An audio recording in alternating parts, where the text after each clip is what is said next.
All right, everybody. Another edition of ATL Prime Sports. Todd Corder here with you in Atlanta. JJ on the other side of it on the ATL. And Wayne over there in Memphis, our producer.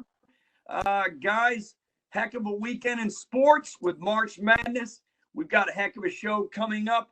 We've got the Braves opening day, how they stack up in the NL East and in the National League. We've got some NFL scheduling news. The Deshaun Watson saga continues. It'll continue on for a while. And just let everybody know, you can reach us at, you can reach Wayne at RWY Jr. You can reach JJ at JJ Get You One. You can reach me at Corder Todd, CORDER Todd. And you can reach all of us at ATL Prime Sports. Dave Cohen may be joining us, may not. Depends if he gets done with the Georgia State baseball game this evening. It'll be tight. We shall see. All right, guys. Good evening to all of you. Wayne, congratulations on your Memphis Tigers. Yeah. They won the NIT, and Penny Hardaway said it's just the beginning. How about that, my friend? I'm ready for it. I'm ready for some more basketball. I've already secured my tickets for the 21-22 season, so I'm ready to go. I don't blame you. JJ, I know what you're waiting for this week. Play ball on Thursday, April 1st in Philadelphia, and then the Braves do come home. They open it against the same Phillies in mid-April for the home opener. You know, one thing I can't understand is why in the world are teams in the South going north to start the baseball season? Why don't you have all the teams in the Southeast, Southwest, and Far West host games? I'm sorry, teams like Detroit, Minnesota, Cleveland, and the Yankees, the Mets. These weather is unpredictable in early April, guys. They should all be on the road to start the season. Now, if you have a dome stadium like Milwaukee or retractable, then yes, you can host a home game. So it should be the domes, the retractable stadiums, the Southeast, the Southwest, and the Far West should all host games. And people in the Midwest and the Northeast need to be on the road the first 2 games of the 2 weeks of the season. That would take away all the scheduling issues that present itself because of the weather. Your thoughts on that, JJ? Yeah, I'd like to see that happen, but it's not. They're going to put the home openers in the major markets like Philadelphia, like New York City, and unfortunately, those are the biggest draws. Boston, L.A., you got the nicest weather. Houston's a pretty big draw. St. Louis, again, another northern team. All the big draws are up in the Northeast and Midwest, so I can't complain. You look at the leading attendance teams, and they're boom, Boston. Then you go both New York teams are close to the top usually. You got Philadelphia, Toronto's well, but they got the dome. Baseball's huge up there, so I don't disagree with it, but I hear your point. I'd love, as a Braves fan, to host a home game, a home opener every year. I think it's just the 3rd or 4th year in a row the Braves have opened up on the road. So I think it's becoming more of a normal thing. They want the major markets to host that home opener so they can market that to the fans. But I'm going to say, I'm sorry, you guys know that you do know who the first team is that always has played the first game of the season at home for many years. That would be the Cincinnati Reds. They took that tradition away from the Reds. The Reds always have a parade in Cincinnati every year for the home opener. They've been doing it for a long, long time. They still have a parade. But to take that away from Cincinnati, to me, that's just wrong, Wayne. It's just wrong. Well, they kind of give it to New York and Detroit, I guess. Texas is going to be heading to Kansas City, and Gibson is going to be starting pitching. Well, you know what? In their home opener, speaking of the Rangers, 100% capacity. They're ready to go. Most clubs are doing anywhere between 20 and 25%. The Braves are doing 33%. at Truist Park, and I'm going to predict by mid-May, end of May, you're going to see 100%. So, Texas Rangers fans, get a hold of your new ballpark. This will be your first chance to really dive in and go see the new park. I've seen it before. Most of these Texas fans have. It's going to be a great experience. A year-old ballpark. It's going to get the brand new pop open the can of tennis balls if you're a tennis person. The brand new baseball glove smell. This is it. It's a brand new ballpark. I believe it's Globe Life Stadium. Unbelievable field. Unbelievable terrace level. You went to the NLCS last year. Correct. That's what I was saying. It wasn't open at all, but for 3 or 4 games, the 7 games last year in the bubble. So these Texas Rangers fans will have a treat to who weren't able to go to the NLCS games, because mostly it was season ticket holders that were given the free tickets that weren't sold to the public for the NLCS. So lots of opportunities. It's a new season, and boy, the Braves are going to be defending NL East champions again. And should we go ahead and break down this race? And before we get to Atlanta, the 3-time NL East champions, we'll just go ahead and do some. We'll start off with the National Football League. We'll go ahead and go to the 7-team schedule that's most certainly going to pass. I hear a lot of talk about AFC will have the extra home game one year, the NFC the next. I've heard fans come up on social media and say, well, Philadelphia should play Pittsburgh every year, and we could call it the Stiegel Bowl. I mean, I've heard a lot of, cute ideas that I don't think will happen, but it's at least an idea. And also, what are they going to do about the preseason? Because they surely aren't playing 4 preseason games if they're adding a regular season game. But this is expected to pass in mid to late week. I believe the meeting is on Wednesday. So it's definitely going to pass, guys. Anytime the league has a chance to make extra money, look out. And they'll probably go to 3 preseason games. That's my guess. And, one team will get 2 1 year, the preseason home games, and they won't get the extra home game during the regular season. And they'll flip-flop it. They'll make sure it's even throughout. It's weird. It's going to be weird. But, I have a little bit of problem with this, because what happens if a team has it clinched and they sit their guys 2 weeks? Now, to me, there's no way I would do it as a coach. I wouldn't sit players for 2 weeks because, excuse me, you're sitting them for 3 in essence. And if you got the bye, you're sitting them for 4. So what are your thoughts, JJ? Yeah, I'm indifferent right now. And you can go to our Twitter poll. We actually did this question, folks, at ATL Prime Sports on Twitter. That's Facebook as well. Check out our new Facebook page. That's Instagram too. And please like and subscribe to our YouTube video right down there. Press the button. It's free to do. Like our channel. Search YouTube, ATL Prime Sports, all the way across the board. Please like and subscribe. Folks, but I like the 17-game schedule. Go vote on our topic. Right now, I'm indifferent. I'm going to say indifferent because I want to see how injuries play out. I want to see how the players react to a preseason that's going to be less. We saw a boatload of injuries early on in the season last year because there was no preseason, and you saw things kind of settle down in the second half of the season. I'm waiting to see what happens. That's why I say I'm indifferent. Right now, as a fan, yeah, I like it. You get an extra ball game out of there. Competitive ball game, too.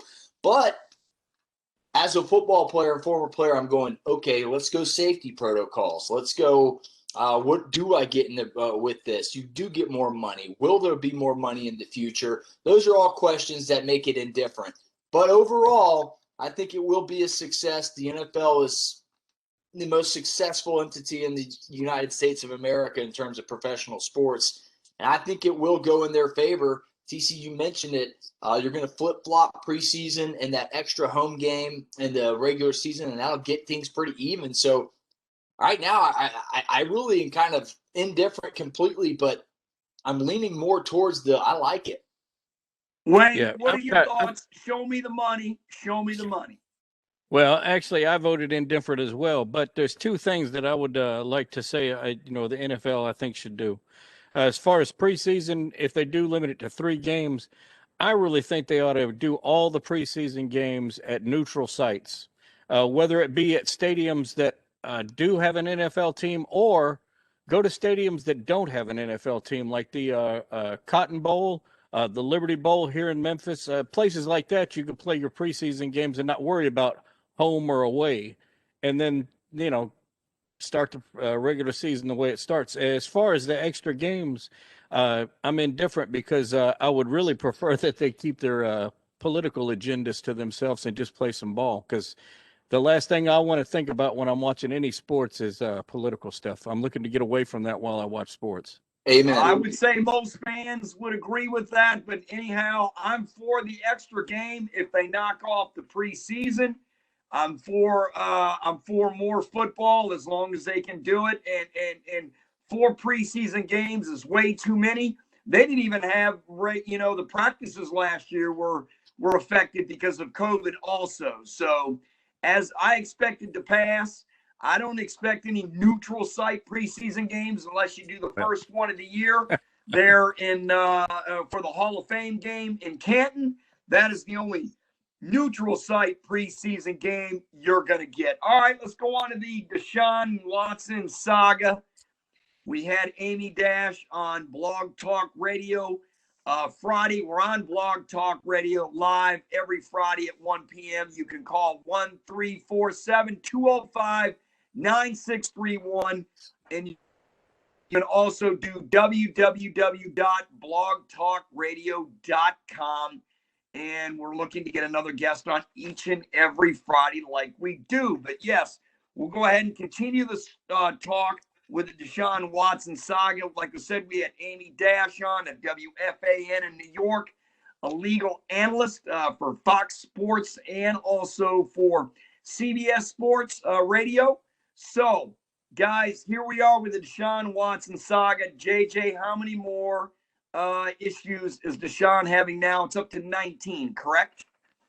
It is. The lawsuit number has risen to 19. The 3 latest lawsuits were filed late Sunday evening, and this includes a new claim. This latest claim is stating that he is deleting Instagram messages and contacting the plaintiff in an attempt to settle, then deleting all the messages. So if this is true, this is a big, big can of worms that has just been opened. We'll have to maybe we can get Amy Dash on again. But folks, definitely go check out that interview. You can see that on our YouTube page. Again, search ATL Prime Sports on YouTube. It's our latest video. You can also click on the link in our Twitter pages. But folks, this is fingering out each and every day. I was a guy that said this is only going to be civil.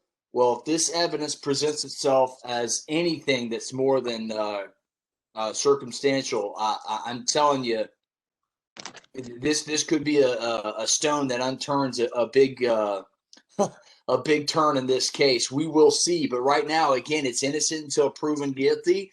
The number has risen to 19, and the latest claim includes deleting Instagram social media messages. After deleting the messages, he has contacted the plaintiff in attempts to settle. That is the new allegation, the newest claim. And again, the number is 19. Folks, this does not look good, but I'm going to maintain my presence. Innocent until proven guilty. This is still a civil lawsuit at right now the most. We'll find out. All right, let's go ahead and go to the Atlanta Braves. We'll do our, I guess, sort of a season preview, opening day preview, whatever you want to call it. Some roster moves were made. The Panda, Pablo Sandoval, he will be on the team. Nate Jones is going to make the team. And Andre Anzalea is going to make the team. And, he's interesting because he's going to play. He can play all 4 infield positions, and he can play the corner outfield positions. the Panda is not only going to come off the bench to pitch hit, but he's going to play some at third and some at first. He had a good spring. He hit over 400. And those are the guys that made the team. Camargo was sit down. He will be back up, and the Braves are going to go with 4 starters to start the season. It'll be Fried, Andrew Smiley, and Charlie Norton. A 5th starter will be between Bryce Wilson and Kyle Wright. We'll see. That basically is what they've done. They've taken the guys that have been the most impressive in the spring, and they did have some true competition at area. And we'll do Panda, the Panda first, JJ. He's got a lot of experience. 2012 World Series champion with the Giants. This is a big bat veteran off the bench. Absolutely. You nailed it. A big veteran, savvy veteran, and he's got World Series experience. What does this team not have a lot of? World Series experience. You can't coach that. And he came in and did some good things in certain at-bats late in the season last year as an Atlanta Brave, and people do forget about that. I like the move. He won the batting title in spring training. So he was looking good, and they had an article on AJC.com saying Brian Snitker was quoted, "I'm not going judging on their past. I'm judging on their present." And presently, he hit really well in spring training, and you got that veteran presence. And again, he can back up Austin Riley on an off day at third base. And he can still give you effective play in the field. He's only 34, which is old in baseball, but he can still get around. I like Pablo Sandoval making the team. The bench is a weak spot in a lot of senses. Maybe this would have been Nick Markakis had he decided to play against Pablo Sandoval. These were the last positions players to make the team, and I overall like it. I think as long as he contributes on a bench player basis, gets in the game, gets a pinch hit. You can't expect a whole lot from a pinch hitter, but he gets a couple pinch hit doubles in the year. I think he'll do his job. I think he's okay. Let's go to the rotation then. Obviously, they're going for a 4-man rotation. Max Fried, Ian Andrews, Drew Smiley, and Charlie Morton, like I said. And guess who's going to be ready anywhere from mid to the end of April? That would be Mike Soroka, coming back from the the Achilles injury. It was just reported by Dave O'Brien of The Athletic that he expects him back. He talked about on MLB radio this weekend. It was actually on Sunday that he expects him back to the mid to end of April, Wayne. That is huge news about the rotation. And also, you wanted to mention the Panda. Well, actually, what I was going to say is, as I was looking at that opening schedule and who Atlanta plays and where they play and who's starting, I'd have to say the Atlanta Braves opening 2021, taking it to the max in Philadelphia. Taking it to the max. Well, I'll tell you what, this division, speaking of the max, it is the Mac Daddy of not only the National League, but it may be the best division in all of baseball. And guys, this rotation, I like that the Braves are going with a 4-man rotation early. You don't need a 5-man rotation. But we're talking about, Mike Soroka, and he looks ready to come back. But to me, you picked up the veterans, Smiley and Morton. You know what they can do. And, they didn't have them last year, and that could have been the difference for making the World Series because Morton was pitching for Tampa Bay. We know what Max Fried can do. He proved it last year. He's an ace. My big thing to watch for is Ian Anderson. He is still a rookie. This is going to be his first 162-game season. It's night and day from 60. Yeah, you mentioned Ian Anderson. That is going to be a big X factor, in my opinion, in this Braves make or break World Series attempt right here. Look, down the stretch last year, $1.95 ERA, 41 strikeouts, 1.08 WHIP, 3-2 record down the stretch. Really stretched that in the postseason, gave us everything you could ask for as a fan. Ian Anderson is a strong starting pitcher for this staff. He will support Fried. He will support Soroka when he's healthy. And this will be a solid rotation if we get the same exact Ian Anderson as we did last year. You mentioned he's a rookie. It was a short season last year. This is a $162. This isn't a third of the season. That's a stretch. That's a stretch of the season what he pitched last year. This is a full, let the cover off the baseball, let the cat out of the bag, whatever you want to say in this term. This is a big deal and a big year for Ian Anderson moving forward. All right, let's go ahead and go now from the rotation to the outfield. Christian Pache made the club. Enter Enciarte made the club in a lot of ways because the Braves are not an organization that's going to eat the $9 million salary that they owe them this year. Pache brings speed. He plays really good defense. That center field position is going to be really interesting to me. I agree with you. I think Ender is there, like you said, the $9 million, but also he's a gold glover. He will save you 1 or 2 runs in the 8th or 9th inning in a game, making a good play, heads-up throw, cutting a runner off, keeping a runner advancing from second to third, maybe saving you a base there. Those are the things that you really don't see on a day-to-day basis that Ender can do. Pache is the better younger player, but I think they'll both see a lot of playing time.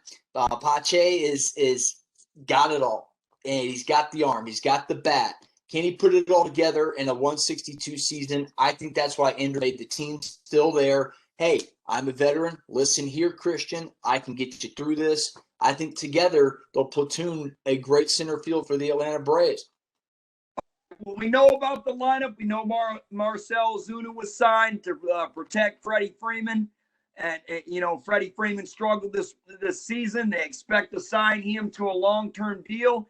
Dave O'Brien said that, that AA can get that thing done within a 48-hour period, that the Braves are not at all concerned about signing Freddie Freeman. You and I are not concerned either. So we have those issues in regards to the everyday lineup. Let's run over to the bullpen. The closers, Will Smith. Big loss is Mark Melanson. I think it's a glaring loss, and the rest of them are going to have to pick it up. And Will Smith has done it before. He's from Georgia, so, he's home.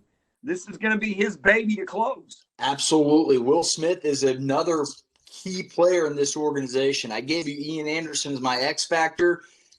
Will Smith is a guy that's got to come through in the clutch this year. Didn't do it down the stretch in big games and big moments last year.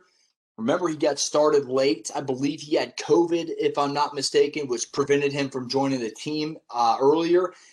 Didn't get started till midway through that 60-game season, and I think it really affected him. Him having spring training, a full spring to get ready, and 162 games to know that he's the starter, I think that will solidify a lot of things. I think you'll see the old Will Smith starting this year.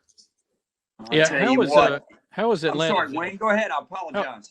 How is Atlanta's hitting as far as batting and all that?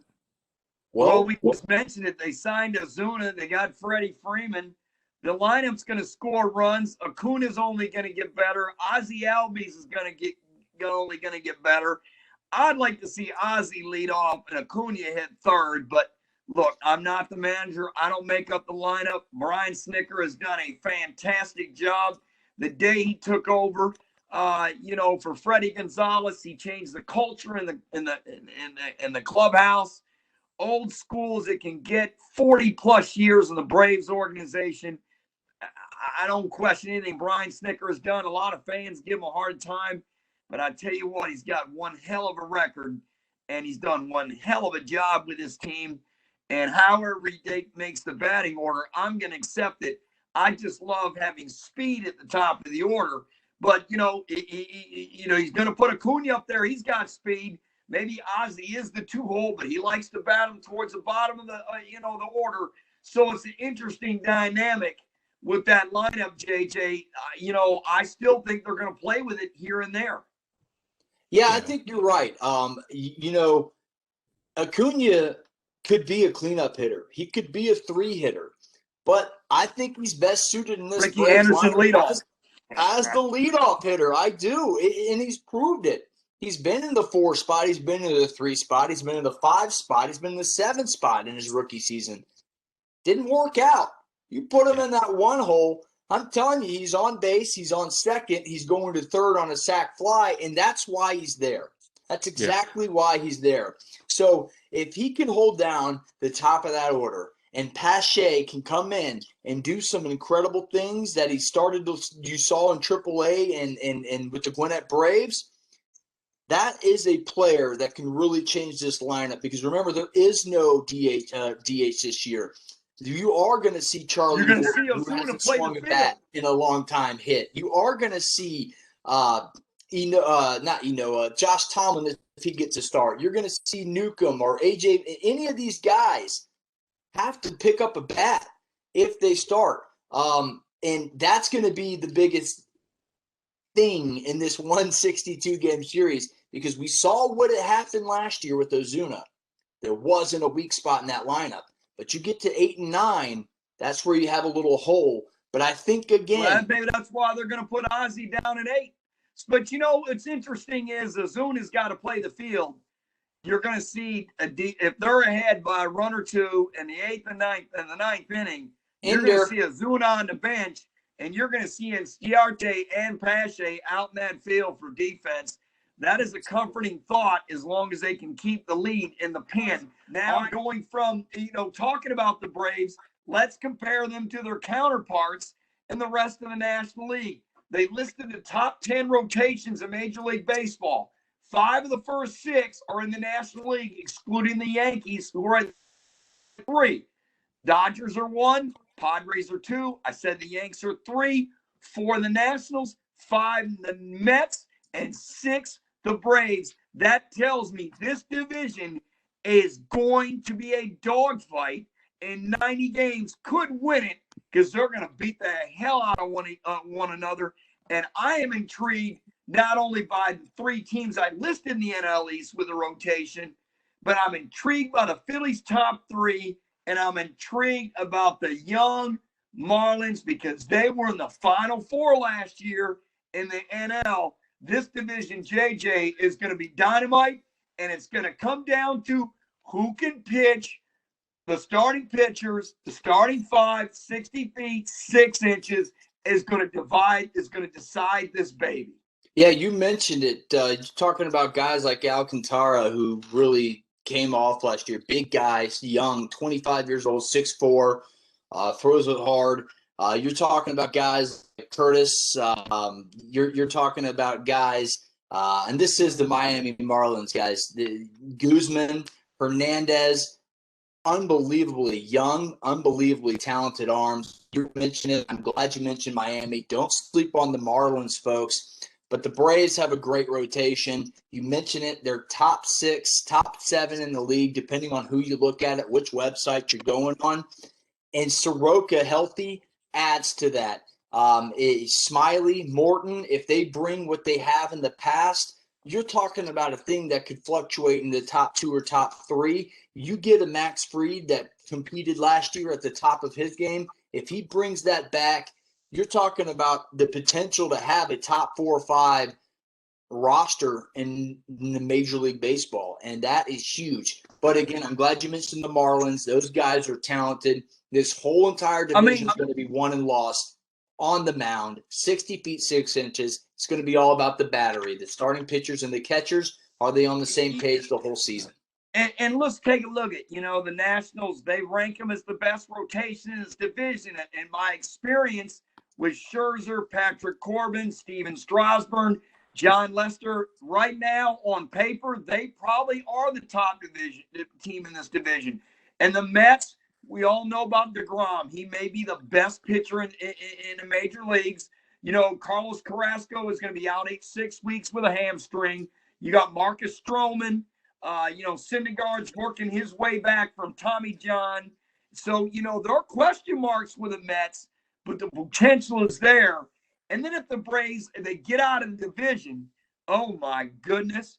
I mean, look at the Dodgers. Kershaw, Bauer, Buehler, Urias, Price, May. We all know about the Padres, Darvish, Snell, Musgrove, come over from the Pirates. I mean, and etc. This National League is going to be damn dynamite, and I can't wait to get it started. All right, that is the end of our show. Our next show is going to be Friday live at 1 p.m. Eastern on Blog Talk Radio, 1-347-205-9631, www.blogtalkradio.com. Hopefully Deshaun Tate will join us. We'll talk March Madness. We'll have the Final Four. We'll give our predictions. Mark Mancini will join us from Los Angeles. I'm Todd Corder. He's JJ. He's Wayne in Memphis. Talk to you on Friday, everybody. Get you one.